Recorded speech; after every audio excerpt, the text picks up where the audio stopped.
got a lot of notifications on my professional page that all kind of came up at once, and it's been a very busy weekend, and so I know there are a couple of questions that I have not answered. I've tried to respond to all of them.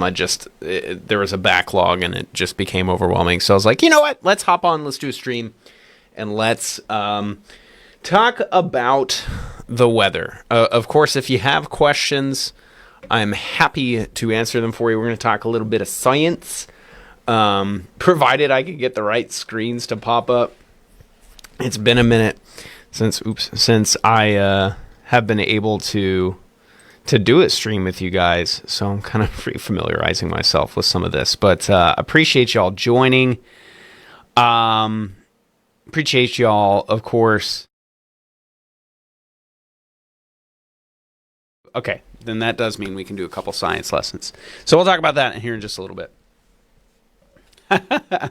That's right, Claire. Yeah, it looks like we're going to get a little bit, right? At least a little bit. Marie, hello, good evening.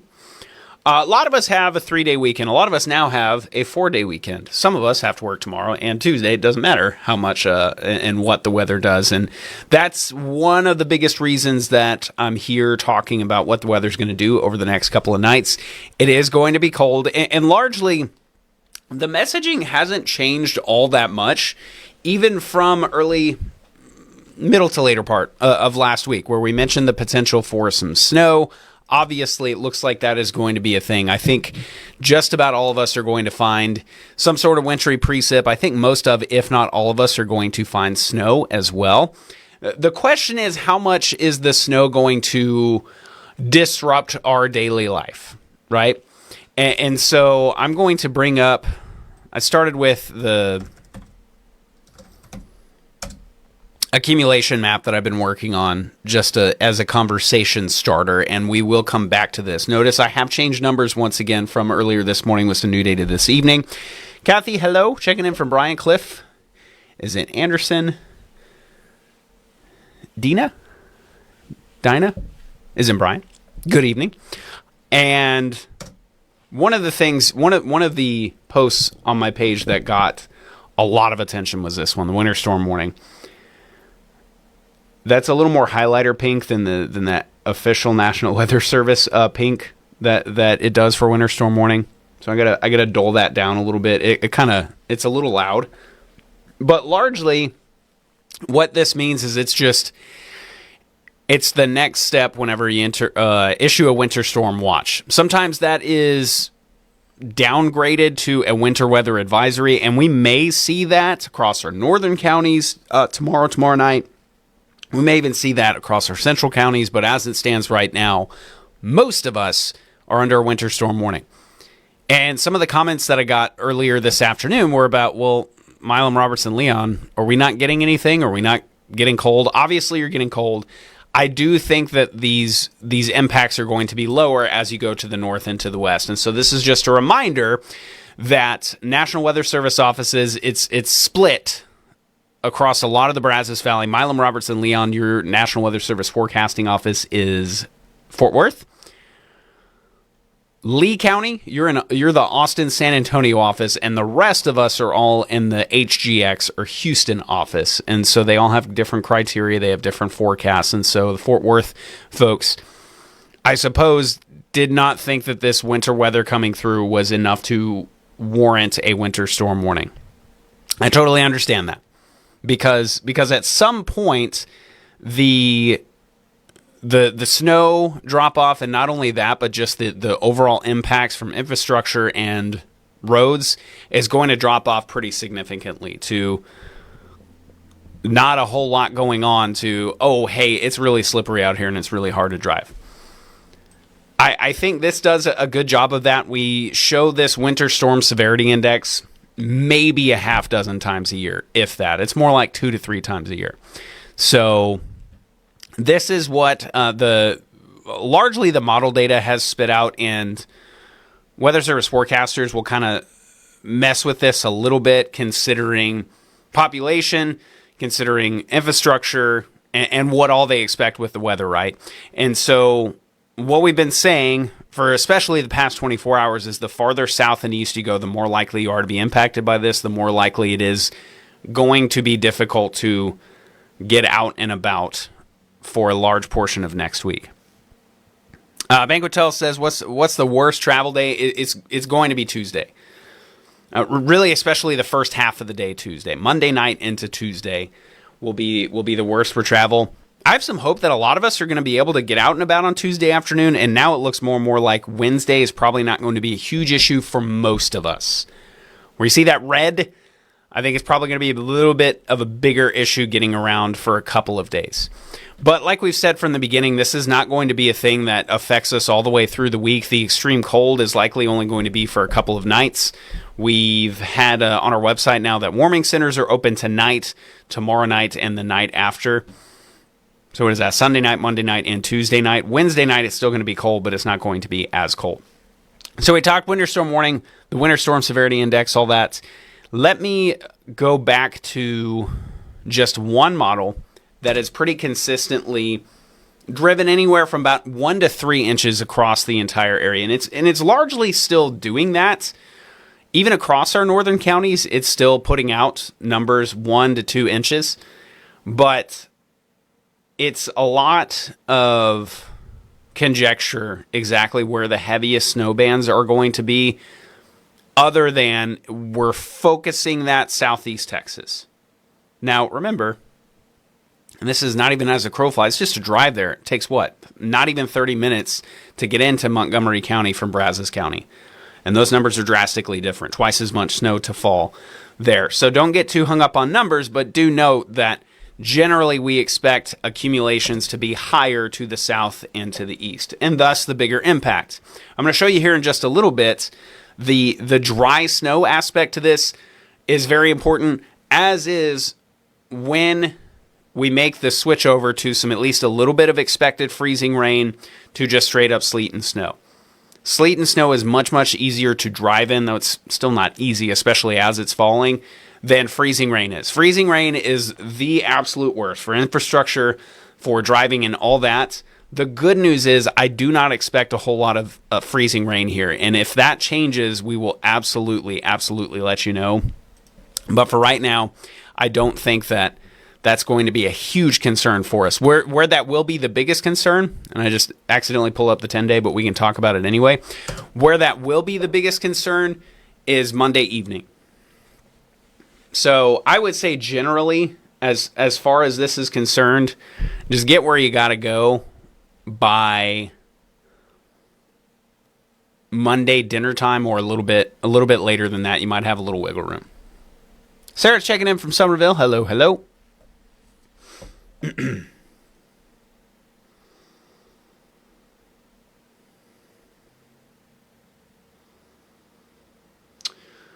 Alrighty.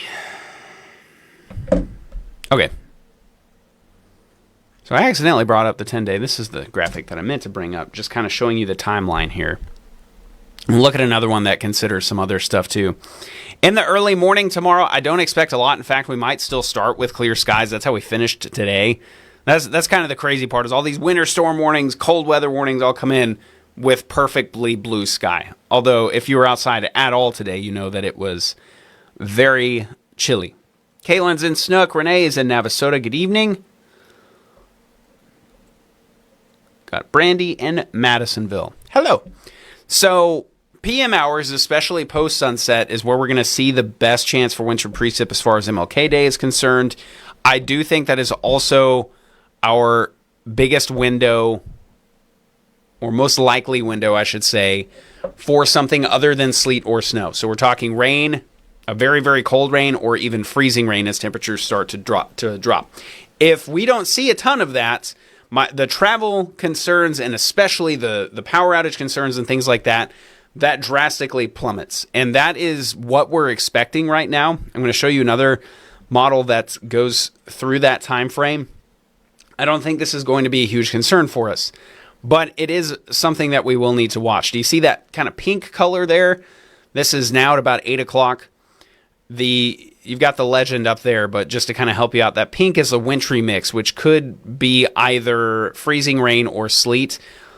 This particular model, which has been very consistent, keeps most of that along and south of I-10 and really just keeps most of the Brazos Valley as sleet and snow. And if that is the case, then yeah, Monday night's obviously going to be very, very difficult to get around, but not impossible. Tuesday morning would be a bigger concern, but watch this. There's Tuesday midday. Then we go into Tuesday afternoon. If that is the case, even with a little bit of a blanket of snow, we're going to try to warm things up pretty quickly. Now, there is a concern for some melt and then refreezing by Wednesday morning. But by Wednesday afternoon, I mean, this thing is done. So Tuesday is really the big day. But I think especially Tuesday morning is where it's going to be most difficult to get anywhere. So here's another way to look at it as far as the overall impact. Snow and sleet fall. We're still going for widespread 1 to 3 inches. Excuse me. And just so dry. So dry. Wind chills, they were in the teens this morning. It's not going to be as windy through the duration of this event as it was today, but it's going to be a little bit colder, especially in the morning. So we're still going for wind chills in the teens to about 20 degrees. Right now, especially if these clouds clear and we're looking at sunshine by Tuesday afternoon, we are looking to get above freezing for at least a couple hours on Tuesday. That will greatly accelerate any snow, sleet, freezing rain melt. But, like somebody just mentioned in the comments, the potential for that melt and then refreeze could exacerbate travel issues headed into Wednesday. Right now, I don't think that's a huge concern, but I do think it is a possibility. And there was something in here. Yeah, there it goes. Okay, so that's what we mean as far as below freezing and the potential for some icy roads. And we know that TxDOT's been considering treating roads and all that.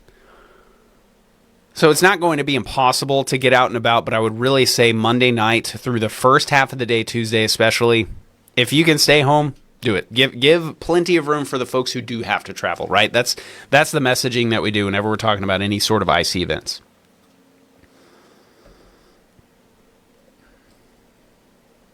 Kathy, I do believe that that's true about Bush and Hobby both. I think I saw KTRK with that update, but I suppose that it's not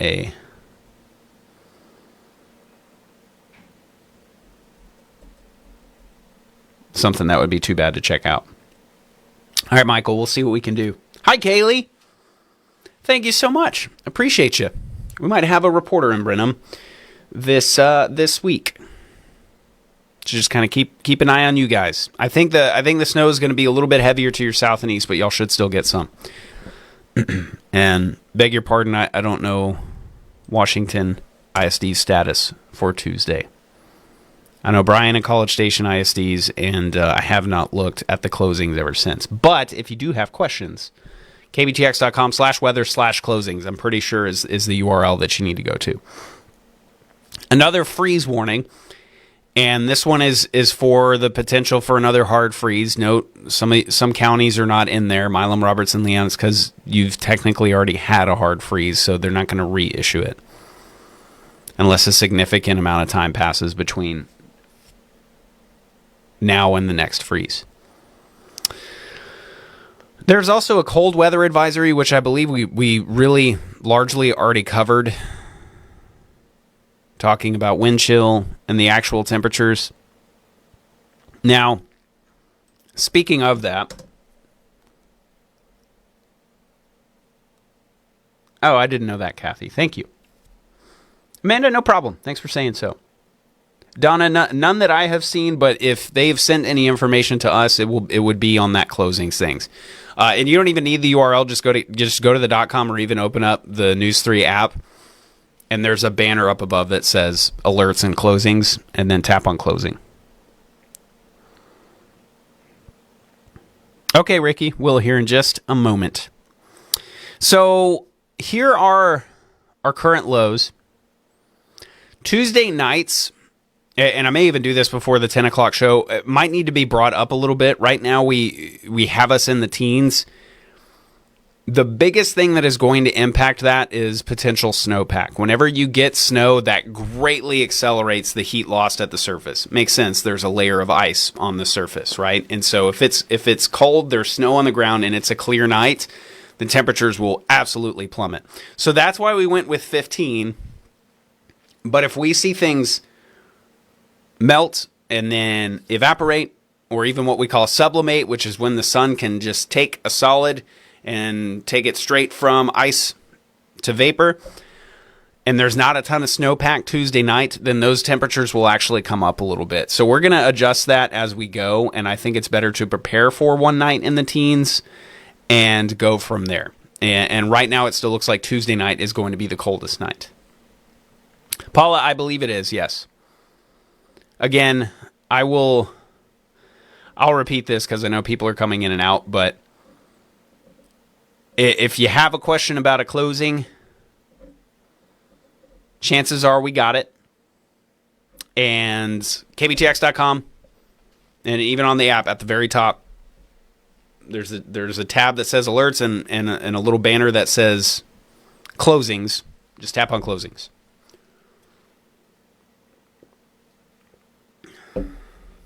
I need extra water, and I need chapstick, y'all. Okay. And notice, assuming we climb above freezing on Tuesday, we're going to do it again on Wednesday. We're going to do it again on Thursday, but we're probably not going to get above 50 until Friday. Maybe we will on Thursday. I think it just kind of depends on what all is still left on the ground.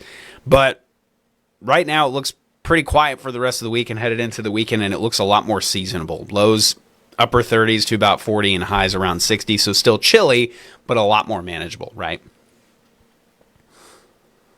Courtney, Wednesday morning looks very cold, but it looks clear, and it will improve as we go throughout the day. So some melting and refreezing is a possibility. I don't think it's going to be as major of an issue as what Tuesday morning is going to be, but Wednesday morning might not be the easiest to get around to, especially farther south and east. It may take a couple of days to completely clear all that off the roads, but the sun will do some work as early as Tuesday, and it especially will on Wednesday. Kimberly, I would not recommend it right now. So I would say either wait a day or just do it tomorrow.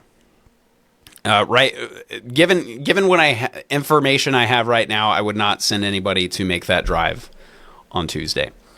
Maybe Tuesday afternoon. So if you'd rather wait and see if it has to be Wednesday, I don't know what the specific plans are, but you can maybe wait until Tuesday afternoon and kind of reassess and see how it goes. But I would say either make the drive tomorrow where there aren't going to be any issues, or just wait until Wednesday. Gail, no big ones that I'm seeing. In fact, it's going to take a while to climb out of the freezer, but we may kind of wrap up the month on a warmer than average note. I think that's what we're going to find right now. There's one other thing I wanted to show you guys. I'm going to pull it up on the other computer while I keep talking, so just bear with me here.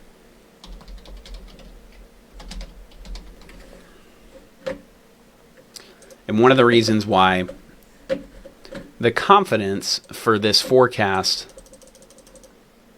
has been relatively high from the get-go as far as what we're going to be dealing with for type of precip. Now, what could change that is what's going on here at the surface tomorrow, how warm we get before the clouds roll in, things like that. So there's a lot of stuff to consider. And I'll show you a graphic here in just a little bit, but I want to also show you this.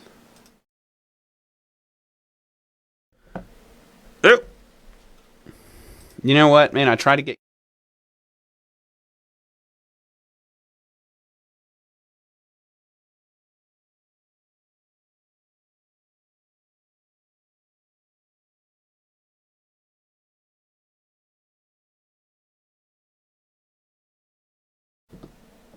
try to get cute in here, and this is what happens, right? Okay, so what you're seeing here, and you can follow my cursor a little bit. I beg your pardon if you're watching this on a phone. But what you're seeing here is a couple of different things. This is a profile of the atmosphere as you go up. This is what temperature does. You see the red line? And this is what dew point does, the amount of moisture in the air as you go up. So what you see here is we're going to start this Tuesday morning. In fact, now let's go back a little bit in time. You see a couple of different things here. You see a lot of really, really cold air, and then you kind of see a lot of really dry air too. But then as we go farther into Monday evening and into Monday night, you see this big little profile where the red and the green is really close to each other. You see a lot of moisture. That means it's really, really moist air there, kind of in the mid-levels of the atmosphere, mid to low levels, I would say. And so that is where we expect all the magic to happen, right? That's where we expect things to condense and then freeze and then fall to the ground. Below that, where you see the dew point just goes skirt the other way, single-digit dew points means very, very dry air. Temperatures at the surface will be cold, but at least to start the evening, they won't be that cold. So what that means is you can have a little bit of melting of some of this snow before it gets there, but with all of this very dry air, as that snow and then maybe even some rain falls into the drier air, it is going to bring the dew points up and it is going to bring the temperatures down until you eventually what we call saturate the whole column. And that's what the forecast calls for as we go into especially farther south and east, right? And then eventually just all gets very, very dry. So that's one of the, let's just say this, if that process, there's a couple of different ways it could go. If that process takes a little longer than what we're currently thinking, or there's not as much dry air to work with to get us below freezing, there's a couple of things that could happen. We could have more freezing rain than what we currently anticipate, or we could have just less precip overall. And that's what some models were trying to get at as far as Monday night into Tuesday. And so because of that, I have brought our overall snowfall accumulations down ever so slightly. And I'll show you that map here in just a little bit, especially if you haven't been following the stream since we've started. Margaret, you might get your wish depending on where you are, but I think we're going to get at least a little bit. So the biggest concern that I have is that we get more freezing drizzle and rain than what I currently think we do, because if we do, then we start talking that weighing down trees and power lines and stuff. I don't think that's a huge concern, but I do think it is a possibility. I'm not super worried about it right now. Another thing is that process, that switch over from freezing rain to snow, assuming there is enough snow, is that going to be enough to give us 1 to 2 inches in some spots, 3.5, even 4 or 5 inches in others? Sure, I think so. I think that moisture availability is going to be higher down to the south and east, though. So here is the latest accumulation map. And as far as what I'm expecting, I still think most of us in the central Brazos Valley are going to get about 1 to 2 inches of snow. And what you saw on that map is that it is likely going to be very, very dry snow. What that means is it's just these little flaky, like the perfect snowflake type of snow, not super clumpy, easy to make snowmen with and stuff like that. It's going to be more powdery. And with that, the good news is it's a little bit easier to drive on. There's not as much melt and refreeze. And so that's why I largely think this isn't going to, shut down the entire area for 4 days, right? I think it's going to be more on the scale of like 12 to 24 hours where we find issues. And that's really Monday night through especially the first half of the day on Tuesday, and then maybe some Wednesday morning. Tuesday afternoon's looking a little bit better. Wednesday afternoon looks good too. Mindy, I would expect it to be. I would leave home, or I would leave a little bit earlier than that. I think you might be fine, but I would recommend you leave a little bit earlier, or just check in with the forecast before you figure out the day. Veronica, Buffalo's probably going to see a little bit less snow than the rest of us. Generally, the farther north you go, the less you're going to find with this. And I know that intuitively just doesn't make sense, because how often do we see less snow up north and more snow down to the south and east. It's just the way this thing is oriented. And like I mentioned a little bit earlier, there's going to be more available moisture with this system as you go farther south into the east. And so I think that's where the best combo of moisture and cold air is going to be. All right, so here's one more look at the timeline. I think that this sums it up pretty good. Freezing drizzle starts as early as about 4 or 5 o'clock in the afternoon, but I think it's largely going to be after that. I think we're going to wait until after the sun goes down. Then sleet, snow, maybe still some freezing rain is expected post-dinner time through the overnight, but now it looks more and more like maybe even by sunrise Tuesday, a lot of this is on its way out of here. And maybe even as early as midday Tuesday, things start to clear out. So again, this is going to be quick. The impacts may last a little bit past the sleet and the snowfall, but overall, this is not going to be something that just straight up immobilizes us for an entire week, right? The biggest issues, I think, are going to be found Monday night through at least the first half of the day on Tuesday, potentially all of Tuesday, especially farther south and east. But beyond some slick spots like Wednesday morning and again on Thursday morning, I really don't expect widespread issues beyond the cold past Wednesday midday. And we may even clear things up quicker than that. So just to recap, Lori, that is correct. Barring something wild, I do not see it. I think we're going to be okay. Here's the winter storm warning. It goes from Monday 6 o'clock to Tuesday 6 o'clock. The driving may still be bad Tuesday night, but it's going to be worse Monday night into early Tuesday. Okay, and I do believe that is it for this stream. Like I said, we're going to get above 50 degrees as early as Thursday, but I think probably Friday. So that's another thing. We're going to have to deal with the cold for a little while too. But overall, the window for actual precip falling is pretty short, about 5 p.m. Monday to about 5 to 7 a.m. Tuesday. So pretty small, right? A lot can happen in that time frame, obviously, but I'm largely not expecting major issues past maybe Tuesday afternoon. So we're going to continue to fine-tune this. We're going to continue to adjust the forecast. There's some model data that comes in just ahead of the 10 o'clock show. We will take that into consideration and move from there. Tune in on Brazos Valley this morning with meteorologist Kaylee Thomas. If you missed any part of this stream, if you're just hopping on, you're wanting to get some info, it is going to be posted on our YouTube here in just a little bit. I got to get it on Facebook and then cut it and then put it back on YouTube. So that'll probably take about 15 minutes. But look for that on YouTube, and we'll get you that update there. Otherwise, tune in a little over an hour, and we'll have the latest for you in News 3 at 10. Thank you guys for hanging out with us for a little bit of your evening. Hopefully, you have a nice little holiday weekend to sit back and enjoy, and then an extra day to go on top of that. If you have to be out and about both tomorrow and Tuesday, we've got you covered too. We'll check in with y'all soon. Appreciate it.